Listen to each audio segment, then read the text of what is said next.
I didn't know who will come to this little conference. Specialists, amateurs, or people not knowing anything about harpsichord, or people really knowing a lot. 今日どんな方がいらっしゃるのかちょっと事前にわからなかったので、もしかしたら専門家の方、チェンバリストの方がいらっしゃるのか、あるいは愛好家の方がいらっしゃるのか、それともたまたまこういう業界の方がいらっしゃるのかわからなかったので、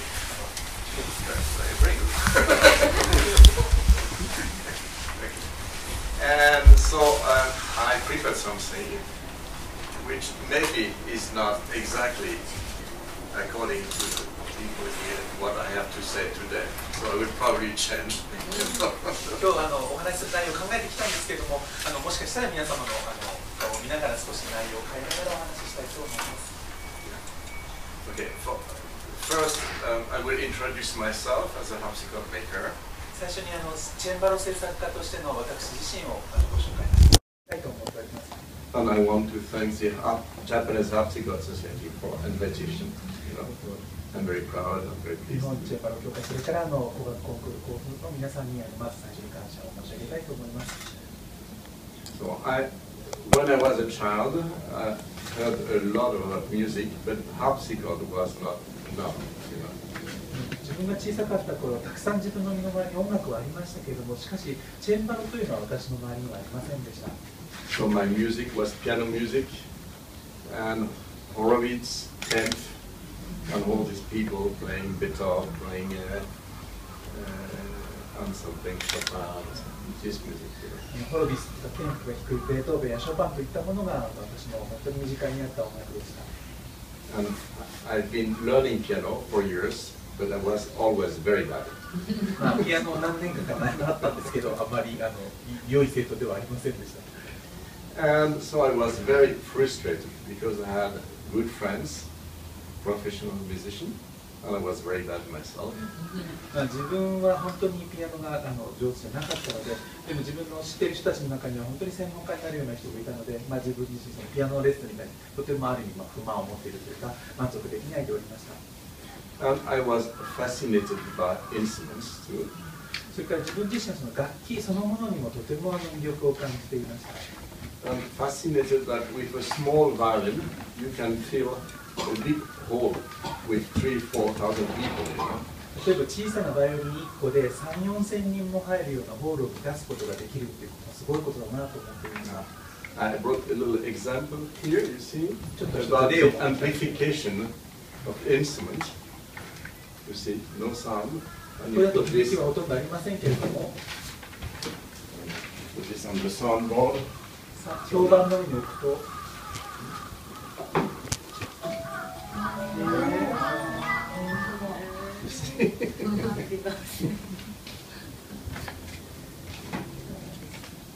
And my first contact with harpsichord was in '66.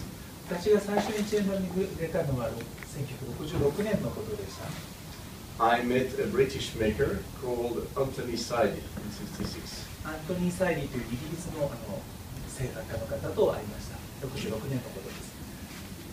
And he was invited, after learning how to make harpsichord in England, he was invited to come to France. 彼はイギリスでチェンバロをどう作るかということを勉強した後、フランスに招かれたのです。To open his first workshop in France. 彼のアトリエを開くためにフランスにやってきました。And he was invited by an American sponsor who was playing harpsichord and wanted to open the first early music center in France, in a castle. そのアントニー・サイリーを招いたのはアメリカ人のスポンサーなんですけれども、彼自身も演奏する人で、ともかくその古楽の中心になるようなそういうアトリエをフランスに開きたいと思ってアントニー・サイリーを呼んだわけです。And in this, it was very early. In '66, few people knew about harpsichord. 考えてみると66年というのはとても早い時期です。その頃ほとんどの人がチェンバロというものを知りませんでした。So when you look in Germany, they were making harpsichord by Neupert, by Sassmann, by Sperra. ドイツでは例えばザスマンとか、それからノイベットといったメーカーがチェンバロを作っていました。But they were very heavy, They were like pianos. And Wolfgang Zuckerman, who wrote a book called The Modern Harpsichord in '69.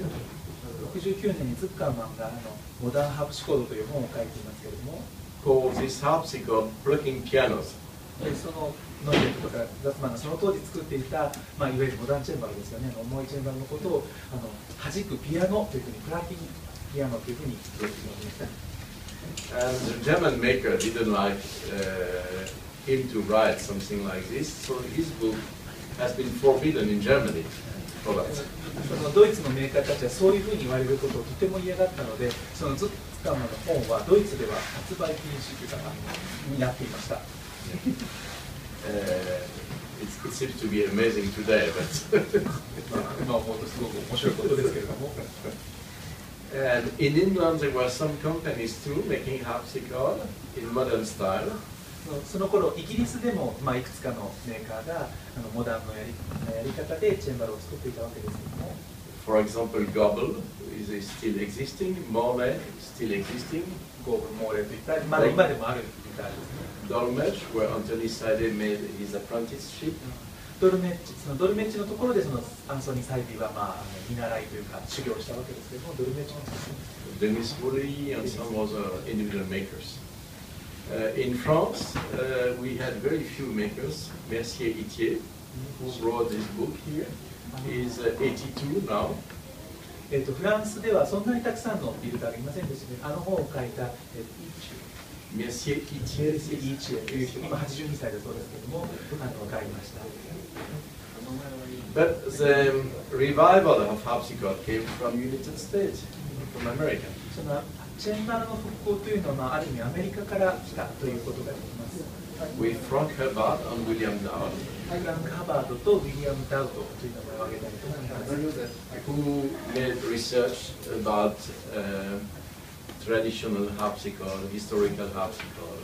この2人が伝統的な、あるいは歴史的なチェンバロと言われるものの研究をしました。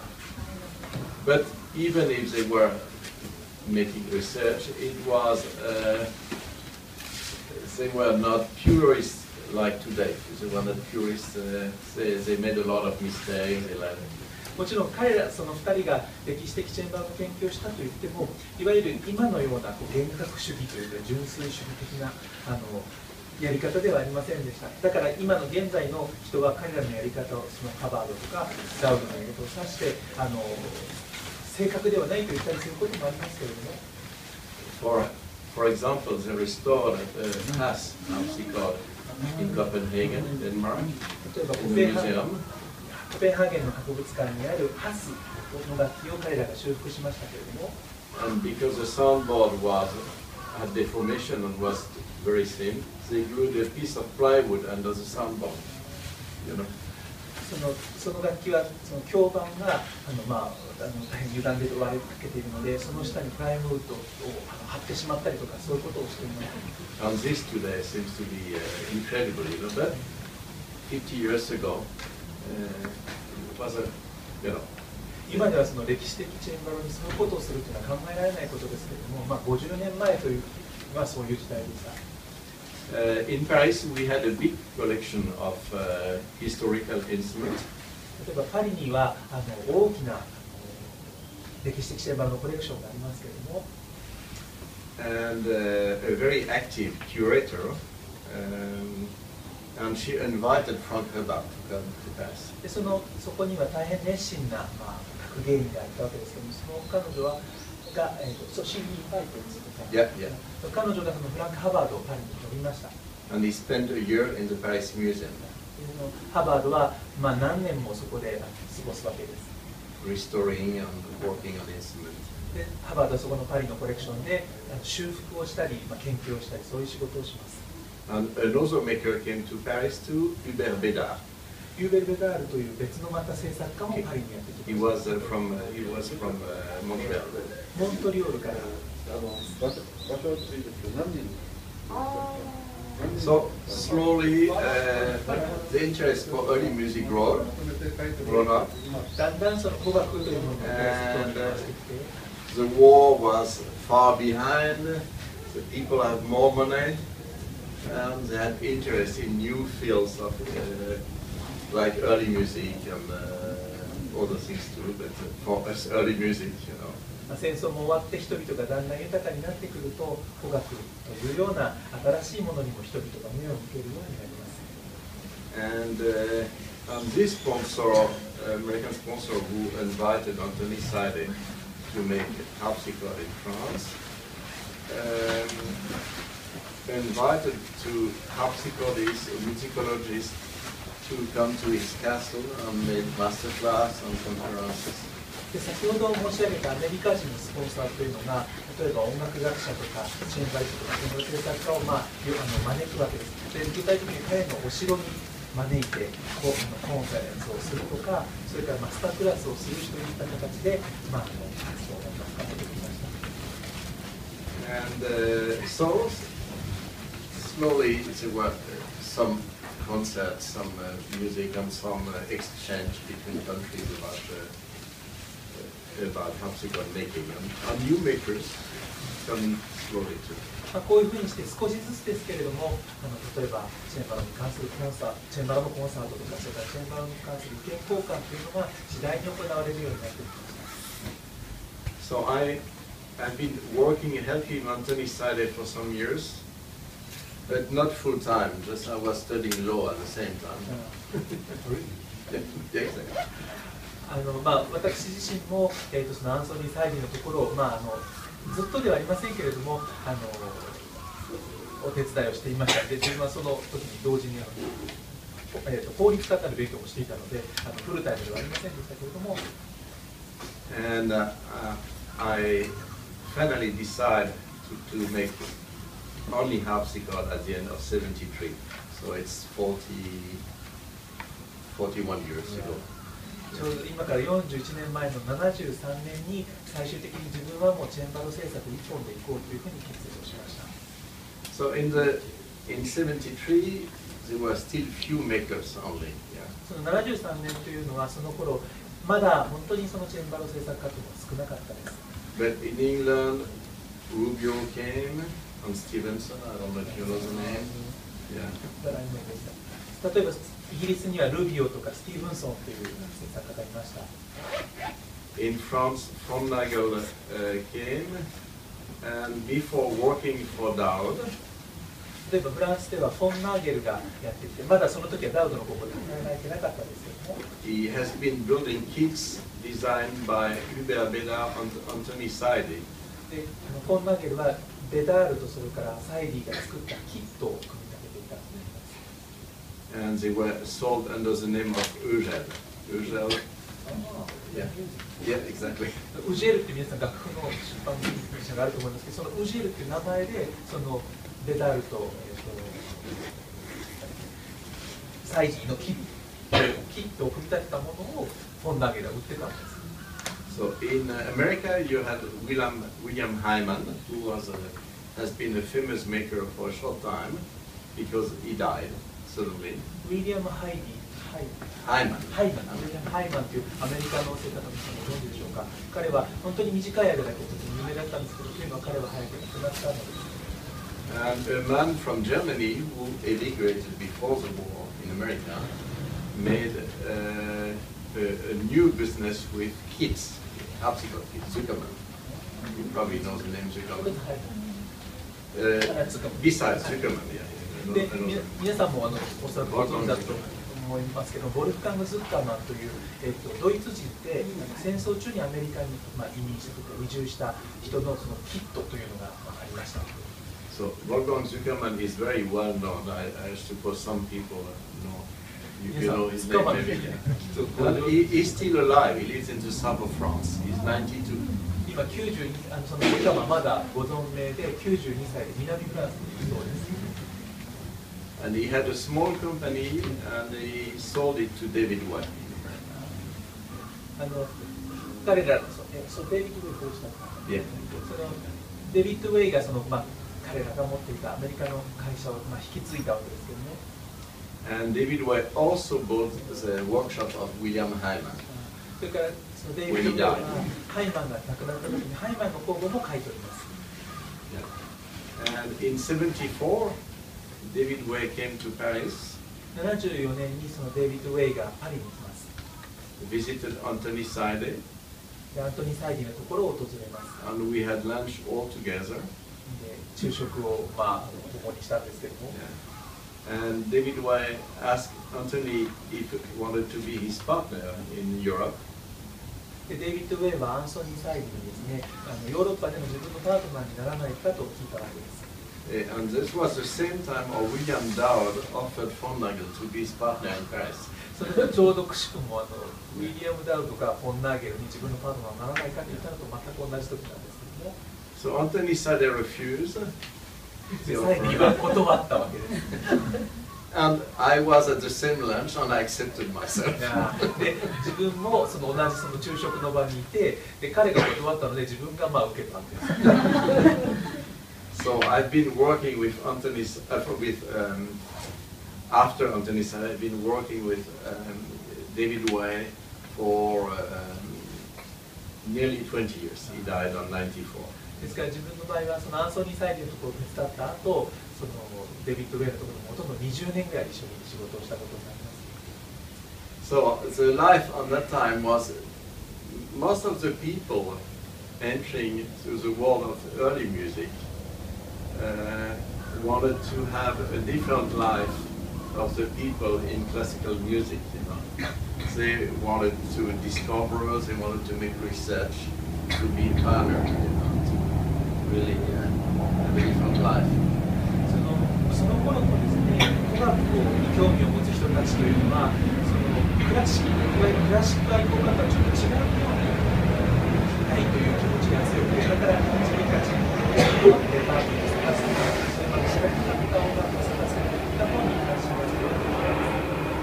Many of them were very amateurs. その頃の音楽演奏家というののほとんどはとても下手で、ほとんどアマチュアだったんです。 If you compare the level today at the level in '74, it's amazing.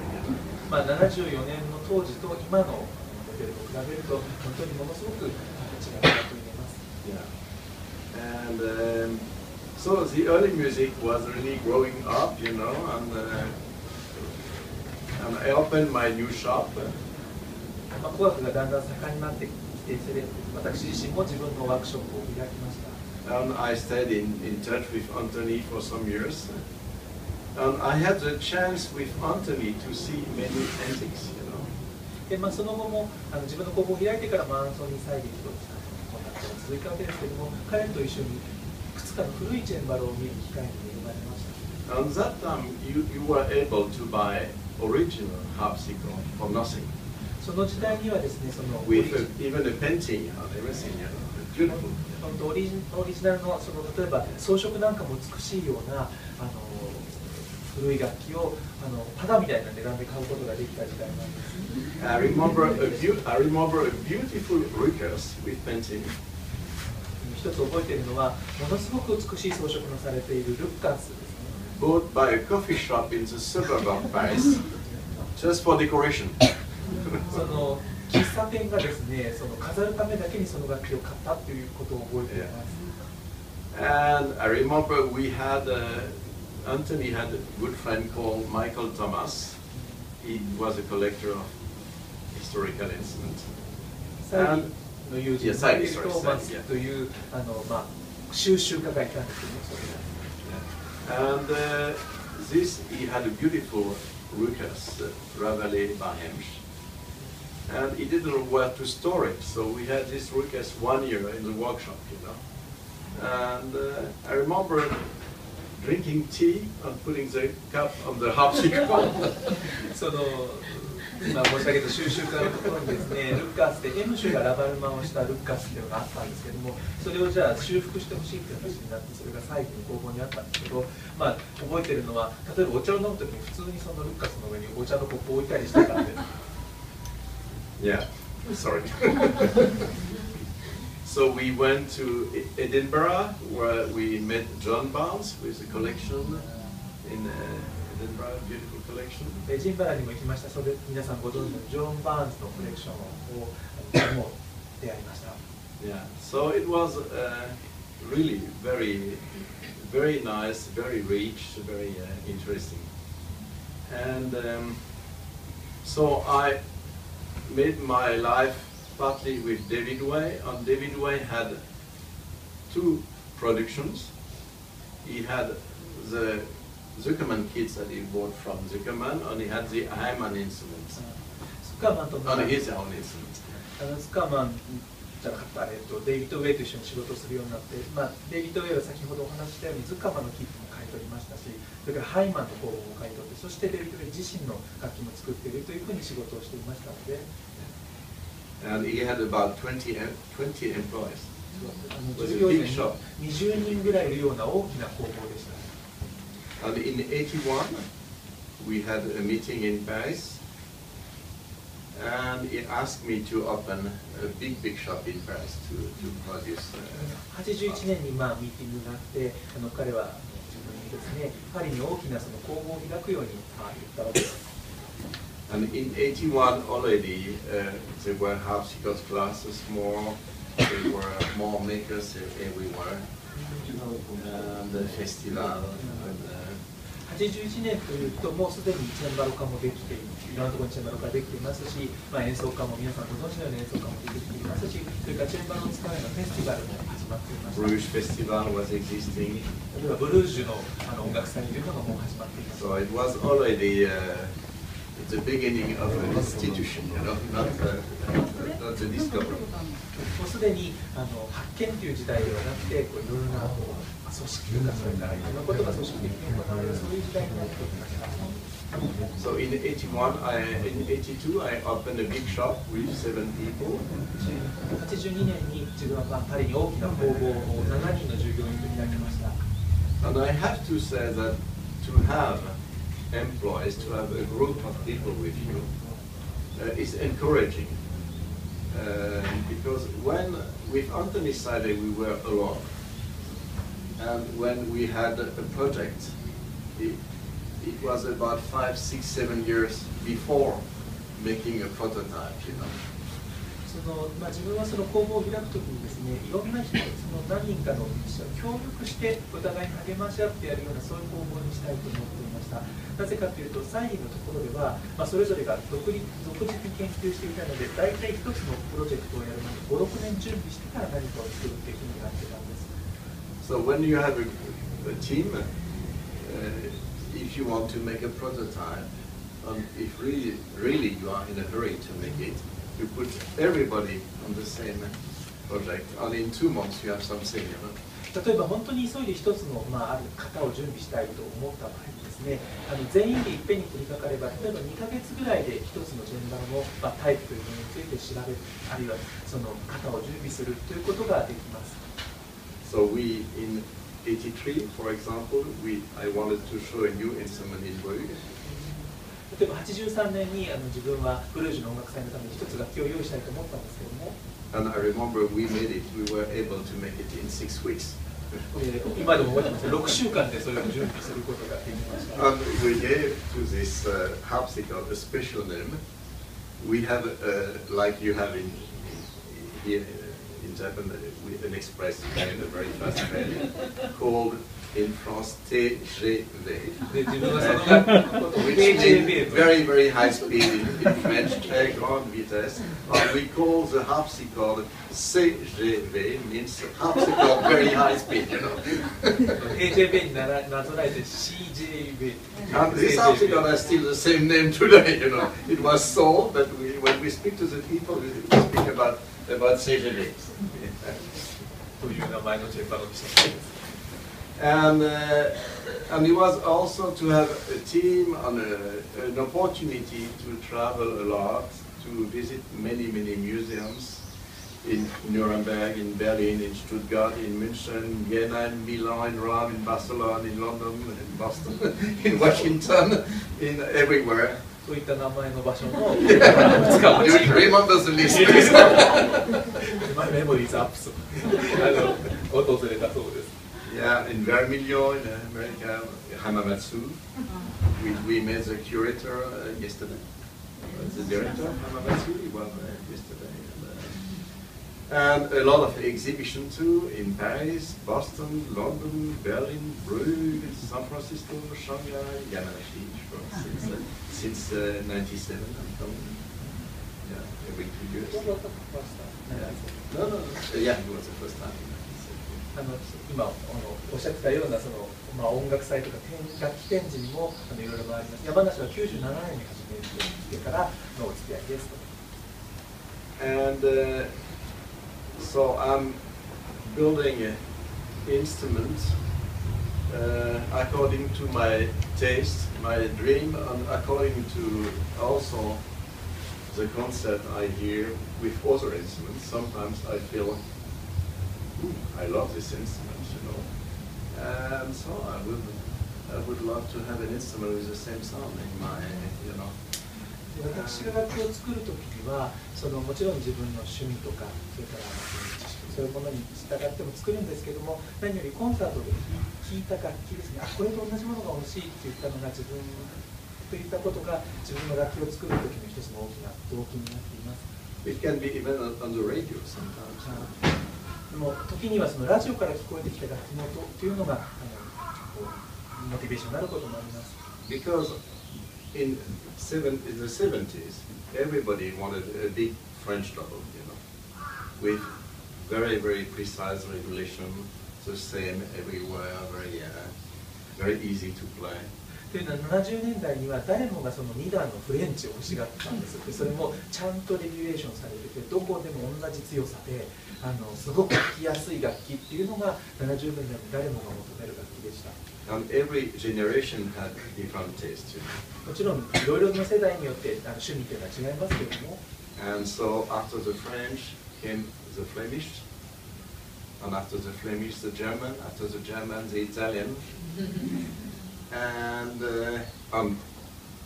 for some people from England to British instrument, but not so many makers made a part of the British, but made the British instrument. Yeah. その流行という意味ではフレンチの後にはフレミッシュの流行が来て、皆さんご存知のようにジャーマンが流行り、そしてイタリアンが流行りで、イギリスのメーカー以外はあんまりイギリスのタイプは作ってませんけれども、そういった流行というのがありました。So it's the reason I have about 30 different instruments in my catalog, you know. And I make nearly one new instrument every year, or nearly every year, or a new version, with modification, you know. What new? Every new year, I make, I try, But 30 instruments, 40 years, so it's about. なんていうか40年間で30台以上作ってますけど、大体とにかく常に1台は作るようにしてね。And now the players want very specific instrument for what they play.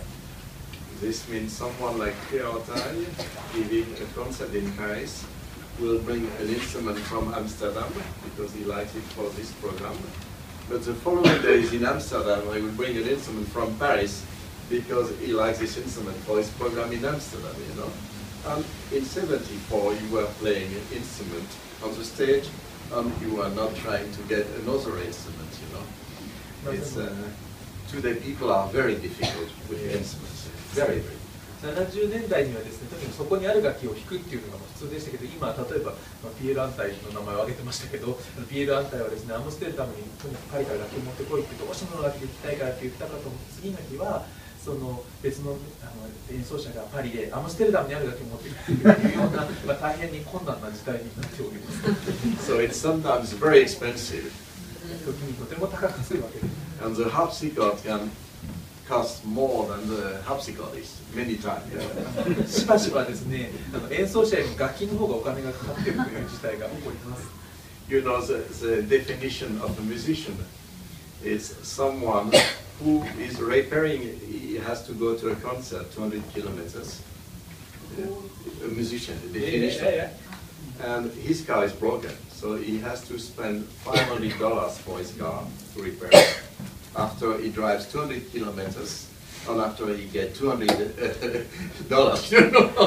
音楽家の定義というのはですね、私たちの時代では200キロ先まで行かなきゃいけないのに車が故障してそれに$500の修理がかかったのに行った先で演奏したら$200しかもらえなかったっていう人のことを音楽家ということだと思います。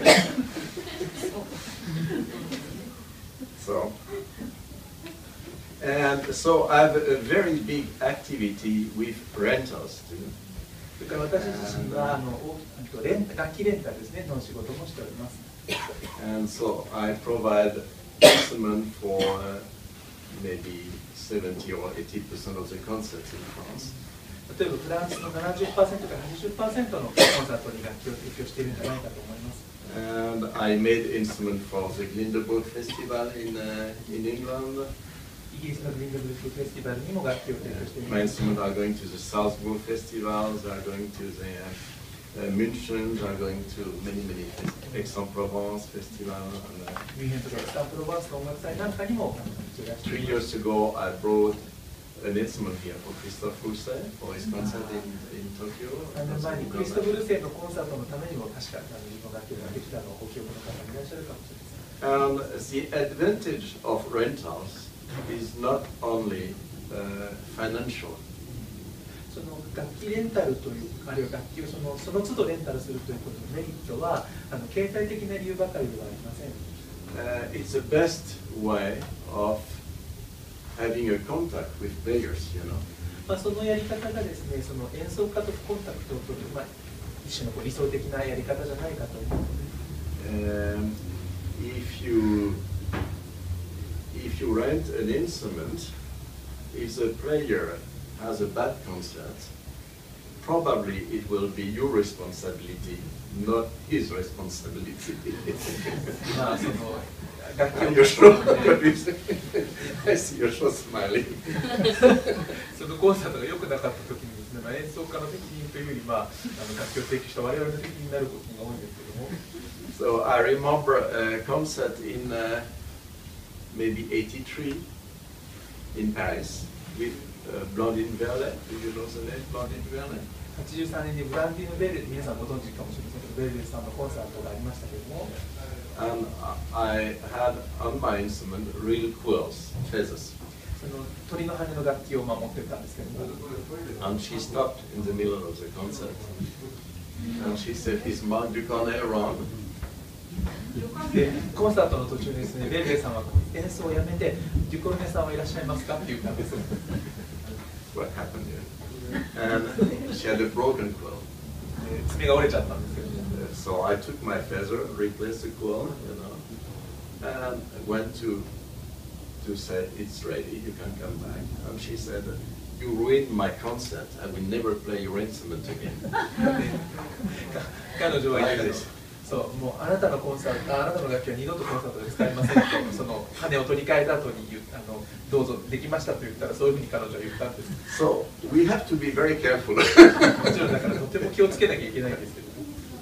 And so the following week, I changed feather for Delrin quills. それでその後何週間もかけて鳥の羽を全部デルリンに変えたんですけども。Because you know, it's also different today. People today play feathers. It's very uneven, you know, and they accept it. っていうのは現在とやっぱりその当時少し違ったのは、今ではその鳥の羽で行く人も増えて、しかも鳥の羽が不揃いだったり状況に関わるということを皆さんが受け入れてくださるように今はなりました。When before players didn't know about the feathers, you know, they were a little confused with because the feathers don't break, but they become hard or very weak most of the time. というのは今では皆さんがだいぶその鳥の羽で弾くということがどういうことかを理解してくださったからなんですけども、そのさっきのベルさんの当時はですね、その鳥の羽がどうなるかということですよ、よく分かるので、鳥の羽は大体の場合折れるんじゃなくて、すごく弱くなるかすごく強くなるかのどっちかですよね。So if somebody, maybe some people don't know very well what the feather is for the quill. 皆様の中で鳥の羽、チェンバロに鳥の羽が使われているということはあまりご存知のない方いらっしゃいますか？もしいらしたら少しお話ししますがということで。丈夫でしょ Do I have to explain what a quill is? 大丈夫ですか。チェンバロの弾くところに鳥の羽が使われているというお話を説明した方がよければお話します。 Yeah, is it? Everybody knows? Very impressed. Okay, I've been very, very interested in sound when I was a child already, and still today. I'm always interested to hear all the sounds, like in Yamanashi, there were other instruments. Always interested to hear. Is it? Do I like it? Do I like it? Or maybe I like the tenor, I don't like the bass, maybe, but okay. Let's look at the construction, you know. 本当に子供の頃からそうなんですけど、現在でもそうなんですけども、やっぱり自分はその他の人が作った楽器とか、今回の山梨もそうでしたけども、人の楽器、あるいはいろんな楽器を弾く、あるいは出会うというのをすごく楽しみに感じていて、ある時はこの楽器が好き、この楽器が嫌いということもありますし、ある時はこの楽器のテノールは好きだけれども、バスの音が嫌いとか、そういうふうにいろんなことを思いながら楽器でやっています。So we made in my shop some research. I've been working with a laboratory in Paris of acoustic. で最近ではですね、音響物理学者というんですかね、と一緒に協力をして自分の工房で一つの研究をしました。We have been trying to study where the vibration are on the soundboard, you know. その響板の上で振動がどういうふうになっているかということを調べたのです。There are different. There is a laboratory in America who did that too, but we did at the same time about. Yeah. アメリカにもそういうことを研究した研究所があるんですけれども、我々は同時に違うやり方でやっています。It's quite easy. In fact, you can put powder on the soundboard. If you play, you will see the powder concentrating in some parts of the harpsichord where there is no vibration.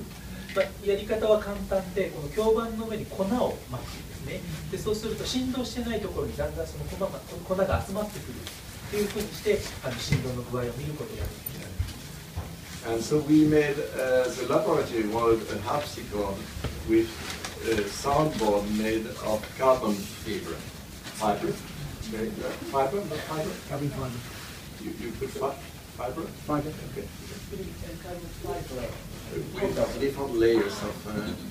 その炭素の繊維というのも違う風に向けていくつかの層を作ったわけです。The idea was to have a soundboard with no movement like this, you know, no deformation. そのアイディアというのは、響板がこういうふうに一体として波打たないように、その振動の状況を見るために一体として波打たないようにという意味です。They had built a lute and a guitar with this soundboard. この炭素繊維で作る響板でギターとかリュートも実際に作ったんです。And it was okay. The sound is not bad. そのリュートやギターは For the guitar, but for harpsichord it was a disaster. チェンバロをそういう響板で作るとすごいひどい音がしました。Very boring. とてもつまんない音だった。And we also made in this harpsichord a wide gap. You know what the gap is? Was the registers? Yeah. And so with possibility to move the registers to change the blocking point. それからもう一つ実験のためにギャップありますよね。スペースが入ってるところ、その響板とそのジャックレールのところの間のスペースを広くして、そのジャックレールを前後で動かすことができる。つまりジャックを動かして弾く場所を変えてみるってことができるものを作りました。So we have been working with some composers because now there are many composers for harpsichord, including in Japan. Yeah, I know. それから我々は多くの作曲家とも一緒にコラボレーションしました。日本も含めて今では本当にどんどん多くの作曲家がチェンバロに興味を持ってくれていますけどね。And for one composer, we invented a series of little hammers, for one hammer for every string, that we can move on the string, along the string, above it, and put on the string to change the partials, you know, on everything, the upper partials. So hammer. No, it was just hammer was just a contact, you know, not hammering. It was, but you know, we had a long sticks of wood, and we were able to move a little piece of wood with a little laser at the bottom, touching the string like a buff button. Yeah. But instead of being at the front, it was we were able to move along the string to change the sound of the string.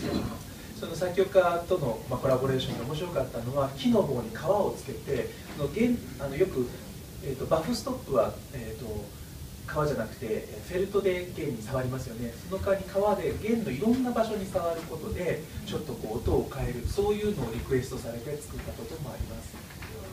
So we have also worked on some antiques. Yeah, we have been working on the Goujon in the Paris Museum. 例えばパリの博物館にあるグジョンの修復にも関わりました。We have been restoring a 16th century Italian spinet for Christophe Rousset. クリストフ・ルセのために16世紀のイタリアのスピネットの修復もいたしました。We have been restoring a very nice Italian spinet too, 16th century too. I have a little music with a spinet here, very nice, amazingly nice.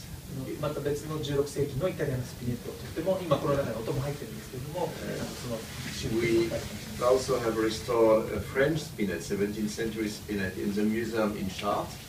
The little spinet, partly restored because they didn't have money to change the jacks. So, シャルトルの博物館にある17世紀のフランスのスピネットの修復に関わったんですけど、実はその修復終わってなくて途中でお金がなくなっちゃったんで途中までなんですけども。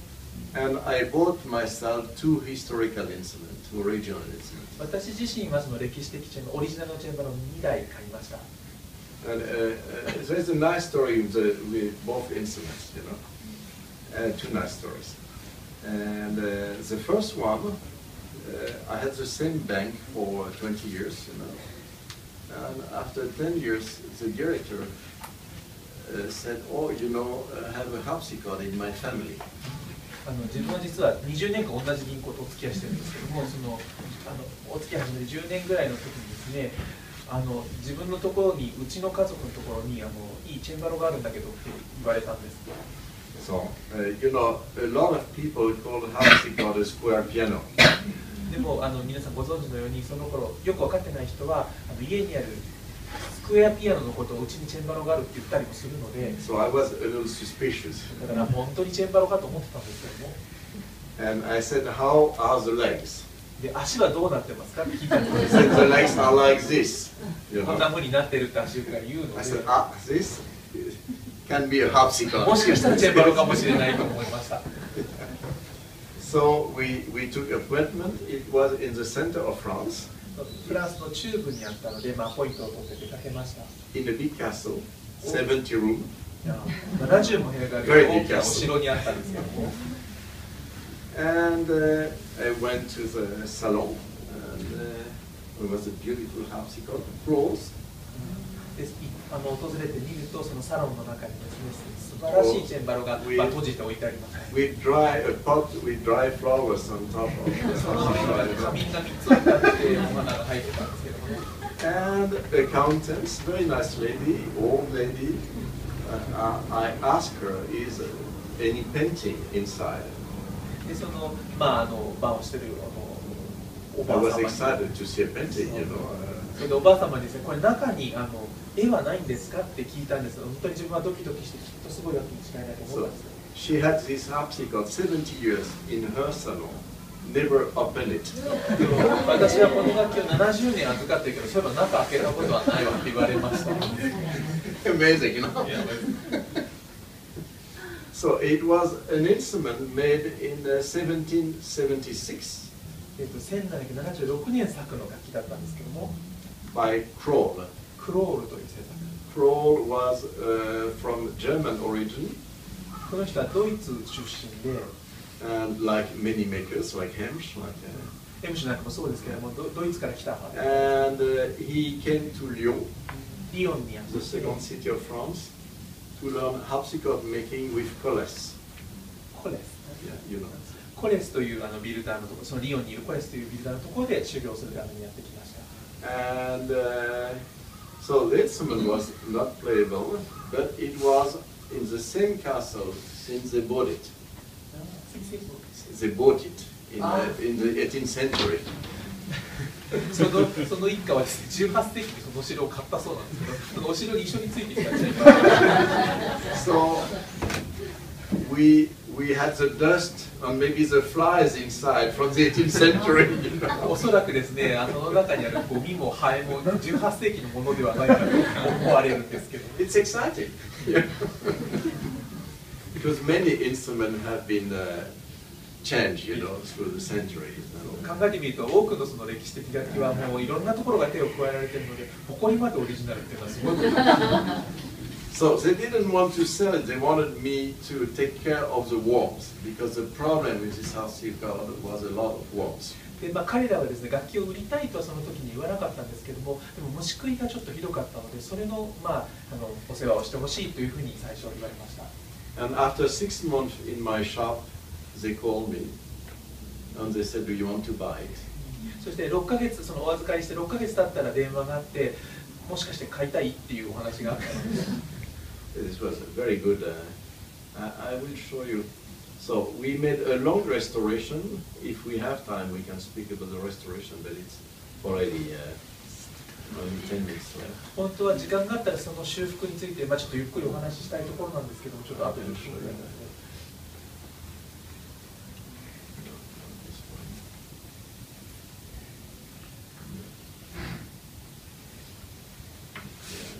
I don't know if you will see it well. Yeah.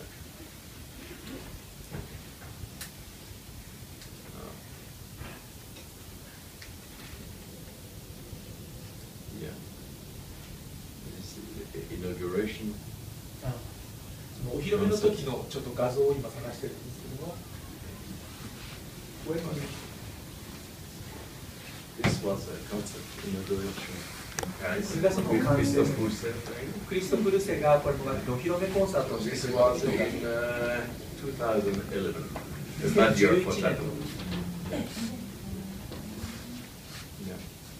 Can you see? ご覧になれますか? So it has a beautiful stand, and the stand, you know, in the Lucas family. They were not doing the metal work, they were not doing the Flemish papers, they had to ask different profession, you know, different... 皆さんご存知のように、ルッカース一族というのは自分のところでは金属の仕事、それからルッカースペーパーの仕事はしなくて、よそに外注してたんですけども。This stand, I know 3 stands exactly the same. この今のベンチとかスタンドは自分は全く同じものを3つ仕切っています。So, Colles, the one in the Paris Museum, has exactly the same stand. 例えばそのパリの博物館にあるコレスの楽器は全くこれと同じ足をしています。And when I was in Hamburg, a Fleischer instrument has exactly the same too. そのハンブルクにあるフライシャーの楽器もこれと全く同じ足です。Which means people in Germany had contacts. We knew that, but this proved again that they had all contact together, you know. このことから分かるのは、例えばハンブルクとパリのメーカーもお互いにコンタクトがあったということじゃないかと思います。And so the stand maker was probably Lyon, and the people in Germany ordered from him. Maybe because Kroll was German, maybe advice, we don't know, you know. もちろん分かりませんけれども、例えばこの足はおそらくリヨンの製作家が作った足じゃないかと自分は思うんです。それでそのクロールというリヨンにいたメーカーがドイツ出身の関係で、例えばそのつてでハンブルクのビルダーもライシャーも足はそのリヨンの製作家に頼むといったようなことが起こったんじゃないかと自分は推測しています。So a second instrument I bought, it's an Italian. もう一台その自分が買った歴史的楽器というのは小さなイタリアンです。And in about 2000, I went to Italy to measure an Italian in Milano. ミラノにですね、2000年頃その計測のために行きました。And this Italian was in a private collection. このイタリアンはもともとそのプライベートコレクションの中にあったものですけど。And it was made by Boccalari. You know the name? He's not very well known, but Leonard has the Boccalari for a while. そのボッカラリーっていうビルダーをご存知の方いらっしゃいますかね。そのボカラリーっていう人が作った楽器ですけれども、レオンハルトもそのボカラリーの楽器を1台持ってたんだそうです。And this instrument I made copies, and 5, 6 years later, 5、6年後にその楽器のコピーを自分は作ったんですけれども、5, 6 years later, I got a call. May I speak to Mr. Ducornet? And I said, yes, I am. And oh, we have a harpsichord that we want to sell, and we call you because you are very close from our home. And we 電話をもらってですね、デュコルネさんですかって言われて、売りたいチェンバロがあるんだけど、あなたはうちからすごい近くだからっていうそういう電話をもらったんですけども。And they had a vocabulary too. で、その電話でですね、彼らもボカラリーを持っていたんです、実は。So I went to Italy when the same instrument, nearly the same, was 1 kilometer from my shop. せっかくイタリアまで計測に行ったのに、全く同じ楽器が自分家から1キロぐらいにあった。Yeah, it's like this. I will show you a photo of this one, but it's in a bad condition. そういう状態は良くないんですけど、写真に見せてできるんじゃないかと思います。And you have the signature here. You can see. You can approach if you want to. It's very nice. You know, when we have an instrument, if there is no signature on the soundboard, we look. We want to know who made it. And the first key, you have the signature by the maker with the date. And this is always very, very nice to find. You know? It's a key. It's a key. Yes, it's a bottom key. E. 大体その評判にですね制作者の名前がない、あるいはネームモードでないときにはどこにあるか探すのがすごい楽しいんですけど、この場合には一番最低音の鍵盤に名前がありました。So you see Giovanni Natale Boccalari, Napoli, and 1685. 1685年ナポリのボカラリーというふうにサインがありました。Yeah. So I have 2 instruments that I'm enjoying. The crawl now is restored and was recently recorded. May I mention? Yeah. By Akiko and Yosho, professor to professors from Tokyo. そのクロールの楽器はですね、最近、渡辺義雄先生と佐々木明人先生の録音で皆さんお聴きいただくことができるようになりました。Christophe Rousset made also a recording in 2012 on this instrument. 2012年、クリストフ・ルセもその楽器を使って録音しています。デュフリーでも録音になっています。そこにあるそうです。And so, do you have some question? ではもしよかったら皆様の方からご質問をということなんですけれども。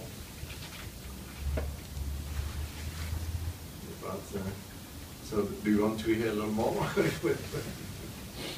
Do you want to play? Do you want to look? I brought a lot of photos of historical instruments. If you are interested to have a look, in the computer. もし少し残ってご覧になりたい方いれば、このコンピューターの中にたくさんの写真を持ってきていますので、近くで見ていただくこともできます。I will just tell you what is important for me when I design a new instrument. If it's a copy, it's very important to take care of every detail. Everything is important in an instrument. The wood, sure, the quality of the wood, the quality of the soundboard wood, the quality of the wood of the bridges, the height, the mass of the bridge, the bars under the soundboard, which has to be exactly the same position. If you move all this, if you change all this, you change the sound, you know. Let's say that the soundboard is 95% of it's the heart of the instrument, 95% of the instrument. 最後に自分がその制作にあたってとても大事にしていることをちょっとお話ししたいと思うんですけれども、もしですね、その歴史的楽器のコピーをするならば、その本当に小さな細部までコピーするということが実はとても重要だと思っています。例えばその今日の夏沢とかいろんなところ、長さ、厚さ、それから場所、そういった本当に一つずつの小さなことがですね、ちょっとずつ音を変えてしまうわけです。で、特に強調しておきたいのは、この響板というのがもう 99.5% という楽器の 99.5% と言ってもいいくらい重要な部分です。I have two kinds of instruments. I have school, so not copies, not exact copies, and I have after exact copies. 私の工房のところでは2種類楽器があるんですけども、一つのスクールという方は正確なコピーではありません。もう一つの方は正確にコピーしている、そういう2つの系列があります。For example, it's a very successful instrument, the one I brought in 2011 for the concert here, a copy of the Lucas 1624 in Colmar. 1624年、コルマールのルカスのコピーを、2010年に持ってきたのを記憶の方もいると思いますけど、これは、自分としてはとてもうまくいった楽器です。And this Colmar has a broken bend side, a little broken like this. So the bend side is not like this, it's like this, you know, a little. そのコルマルの楽器はベントサイドのところがガクッとこうなっているわけで、スムーズじゃない。So if this angle will change the sound, because first the volume inside is changed, and the angle of reflection of the sound inside is changed too. でそのガクッとなっているその角度を変えてしまうとですね、まずその楽器の内部での音量が変わり、それからその反射が変わってしまうんです。So we broke our soundboard our bend side too. We took big with clamps, you know, and slowly broke it exactly like the original, you know. でそのだからベンチサイドを曲げるんじゃなくて、その2つにこうオリジナルと全く同じように折れるようにですね、ゆっくりその木に圧力を加えてきました。After, if you look at the inner frame, upper braces, lower braces, for example, Tasca was rounding. 例えば内部のその補強材ありますね、ブレイスと見ると、例えばタスカンの場合は丸くなってるんですけども、But Blanchet was not, you know. ブランシュは丸くなってないんですよ。And this will change too, because the sound inside will, or it will be slippery around the wood, you know, it's not slippery, but it will have a different reflection too, you know, according to the surface. でこのこともですね、その内部が丸いか四角いかっていうことも、その楽器の中での反射を当然変えるわけで、これもまた音を変えるようになります。And so I very much take care of details like this, you know. 私自身はそのこういった細部をですね、すごく大事にします。I've been teach with Anthony Saide, who is one of the best makers still today. 自分がこういうことをアントニー・サイディからですけども、彼は本当に現在に至るまで本当に優れた制作家の一人だと思いますけどね。But I see many copies which are with many compromises, you know. No, not by him, by other, you know. And for example, many sound makers are all inside are the same for every instrument. French, Flemish, they do the same because it's faster, you know. They save money like this. 例えば自分が見てきた中にはですね、フレンチであろうとフレミッシュであろうとイタリアンであろうと内部は Not Italian because Italian is perfection. I understand Japanese, you see. 内部がどの楽器でも一緒っていうメーカーもいるんです。その方がずっと早くて安くできるので。So yeah. So I'm very careful about all the details, about the pinning. If you look at the original pins, they have a special shape. They will be thinner or bigger. If you change the pins, change your sound to little details, you know. Let's say that, okay, as I said, 90% is in the soundboard, but after you have all the little details giving you the 10% more. Okay?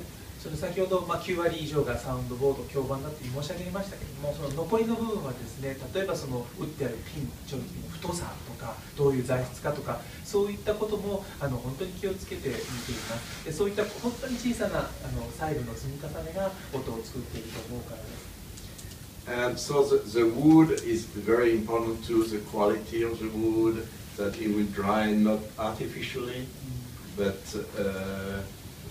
just in your shop for many years, you know. 例えばもちろん木の材質、どんな種類の木かということも重要ですけれども、もう一つそれが乾燥のさせ方ですね。人工的に乾燥させたものではなくて、その酵母に寝かしておく、そういう乾燥の仕方が大事です。And the high of the case is very important too. The same instrument, if you change this instrument here, you will have a totally different sound, you know. 例えばこの箱の深さも大事です。この高さを変えてしまうと、また全然違う音になるわけです。Yeah. And after comes the strings, you know, quality of the strings, and the length of your strings, the plucking point, and everything.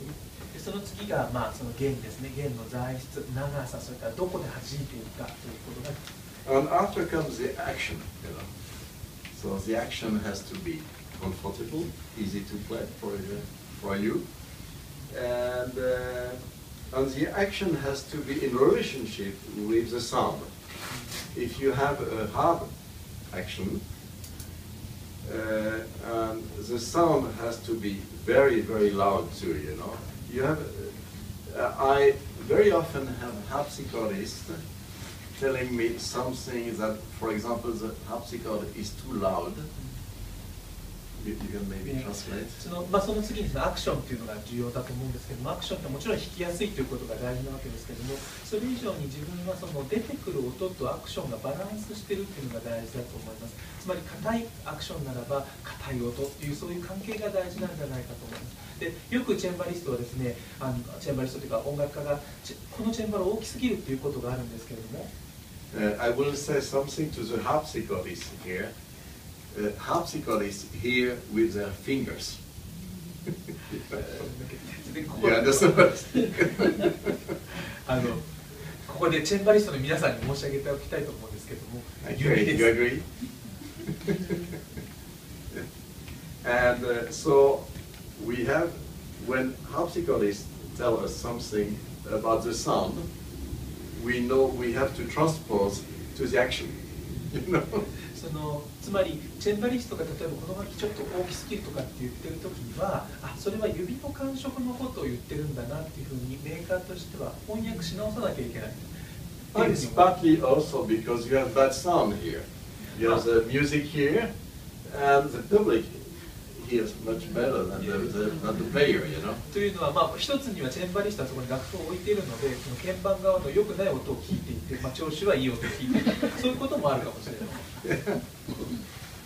And so the action, everything is important to the weight of the keys, the balance point, and after the voicing too, you know. もちろん重要なのは鍵盤の重さとかバランスポイントがどこにあるかとか、それからもちろんボイシングも重要だと思います。So most of my instruments now are with delay, except the restoration. 自分の楽器は今ではほとんどの楽器がベルリンです。その歴史的楽器の修復の時は別ですけれども。So why Berlin? Because it's stable, you know. なぜベルリンかというと、それはとても安定しているからです。But we have the instrument, the chord instrument, in the museum. I put it in the museum.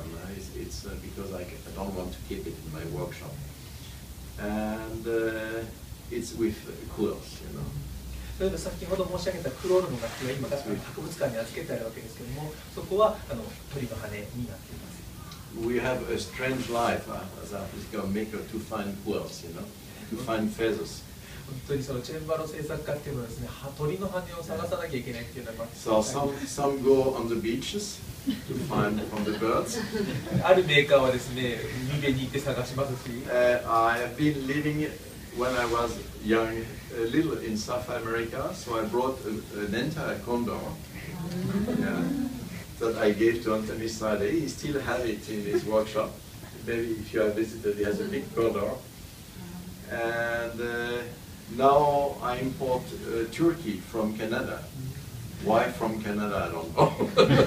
かつて南アメリカからコンドルを輸入してですね、それをそのコンドルの剥製をアントニー・サイディに今でも飾ってあるみたいですけども、そういうふうにして鳥のコンドルの羽を手に入れたこともありますし、それから今はターキーをカナダから輸入しています。なんでカナダかはちょっとよくわかりませんけれども。So it's the same for the painting, you know. We make original painting with hot glue. Hot glue. Yeah. Mixed with pigments. You know. Pigments. Color. Mixed with glue. Rabbit glue. この装飾というのもとても重要だと思ってますけれども、そのニカワですね、ニカワ、そして顔料、ウサギかラフォームラを使っています。So we found a book from the 18th century where they say, if you want to avoid the moisture in your painting, because if it's natural painting, maybe you will have moisture. Yeah. そのもしこれ18世紀の文献にカビを避けたかったらって書いてあるところがあるんですけど、そういう自然のものを使うとカビが生えやすいので。You need to mix with very, very new garlic, young garlic, you know, a small one. すごく若いニンニクを混ぜなさいって書いてあるんですよ。It's against, how do you say that? Against mold. Yeah. And so I had one of my employees left in the morning and came back at 7 in the evening. He spent all his day in Paris trying to find young garlic, you know. でですね、朝早く出て夜遅くまでパリ中でそのちっちゃなニンニクっていうのを探さなきゃいけなかったんです。And we have also the jacks, which are very, very special, as you know. それからジャックについてお話ししたいと思いますけれども、ちょっと特別なんですが。That's true. You change our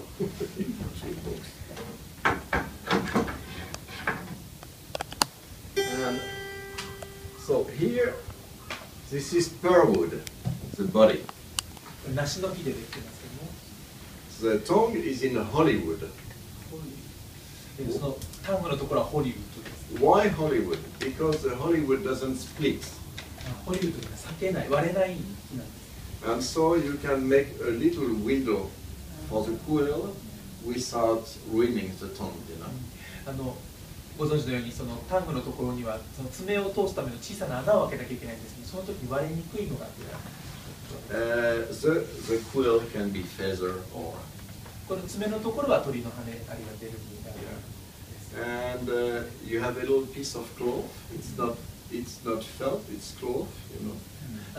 赤い布がついてますけれども。Yeah. And you have the spring. The spring is very interesting. It's very important. でこの後ろにスプリングバネがついてますが。Because if it's too weak, it will not repeat. If it's too hard, it will not repeat. このストロング、スプリングが強すぎてもリピートしないし、弱すぎてもリピートしない。And so we, for a long time, you know, they are normally from boar Bristol, boar. Pig. Wild pig. 野生の豚。野生の豚からその毛のところを取っていましたけど、ありがとうございます。But not anyone, you know. We used to buy from Mongolia because it's colder on the harder. かつてはモンゴルからその野生の豚、主なんですよね。買ってたんです。それはモンゴルの方が寒いので毛がより硬いという理由に。So it's a crazy work sometimes. But I love it.